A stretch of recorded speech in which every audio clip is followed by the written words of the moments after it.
बिस्मिल्लाहिर्रहमानिर्रहीम। ये कभी कभी सोशल मीडिया के ऊपर इस तरह के वीडियो आ जाते हैं कि कोई कर्नल साहब की बीवी है जिसने पुलिस वालों को डांटना शुरू कर दिया या वहाँ हंगामा हो गया और फिर वीडियो वायरल हो जाते हैं।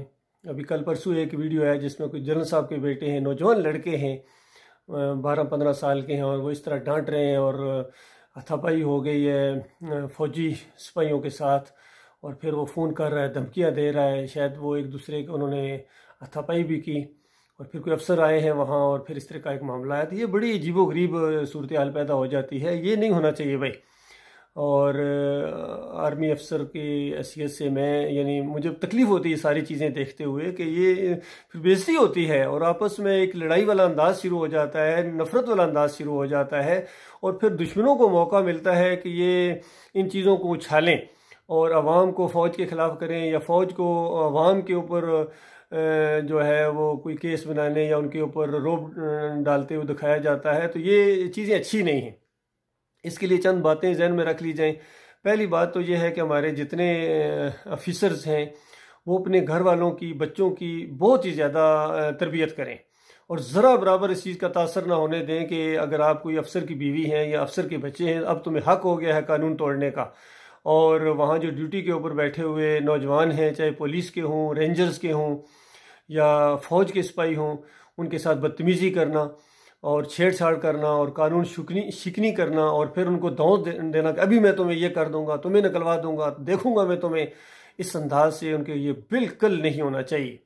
क्योंकि मुझे एक बात तो पूरी तरह क्लियर है, मैं बिल्कुल इसके ख़िलाफ़ कोई बात सुनने के लिए तैयार नहीं हूँ कि जो भी ड्यूटी दे रहे होते हैं, पुलिस के लोग हों किसी चौकी के ऊपर या ख़ासकर आर्मी अफसर हों, एक आर्मी के जवान हों या रेंजर्स के वो लोग हों, पहली बात तो ये आम तौर पर वो ज़्यादा गड़बड़ करते नहीं हैं।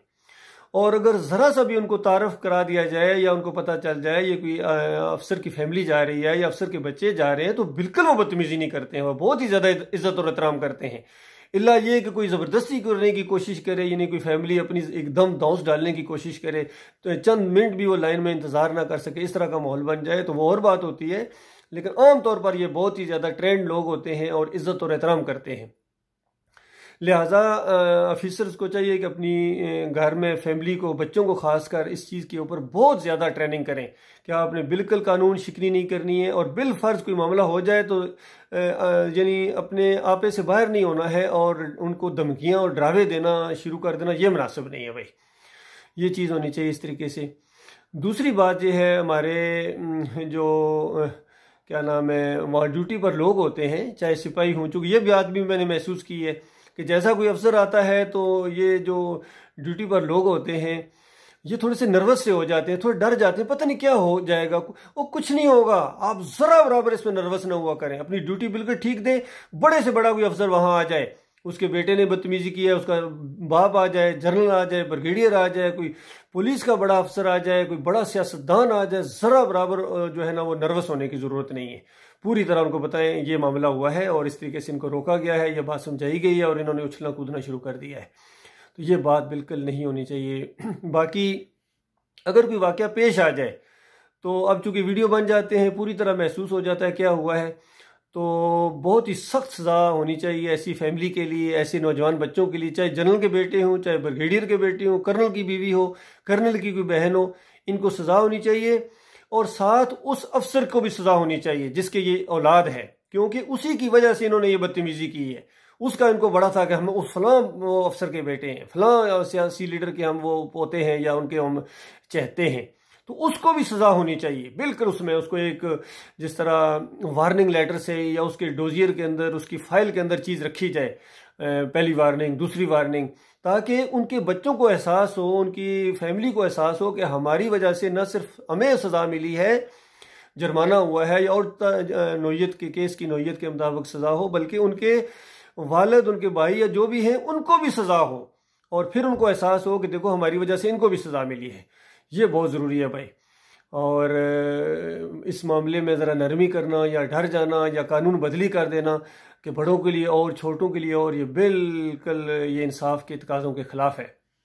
मुझे अभी तक याद है, मैं एक अफसर के साथ काम कर रहा था एक दफ़ा, तो उन्होंने अपना एक केस वाक़या सुनाया कहते हैं मेरा बैटमैन था और एक दिन मेरी बीवी ने उसको थोड़ा सा जैसा डांटने वाला अंदाज होता है या जैसा नौकर के साथ थोड़ा सा किया जाता है, थोड़ा सा इस तरह करने की कोशिश की।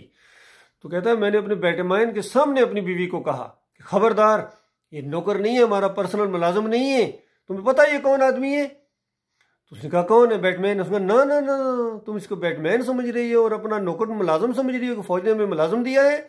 ये वो आदमी है जब गोलियों की बारिश हो रही होगी और तुम्हारा खावंद आगे मोर्चों पर लड़ रहा होगा तो उस वक्त ये नाश्ता देने वहां तुम्हारे खावंद को जाएगा, तुम नहीं जा सकोगी, तुम्हारे बेटे नहीं जा सकेंगे वहां मुझे नाश्ता देने के लिए। ये बंदा है जो अपनी जान पर खेलकर मुझे लंच पहुंचाएगा, मुझे नाश्ता पहुंचाएगा। तो लिहाजा खबरदार, आज के बाद ये हो चुका जो होना था, आज के बाद जरा बराबर इसको डांटने की कोशिश की तो मेरे से बुरा कोई नहीं होगा।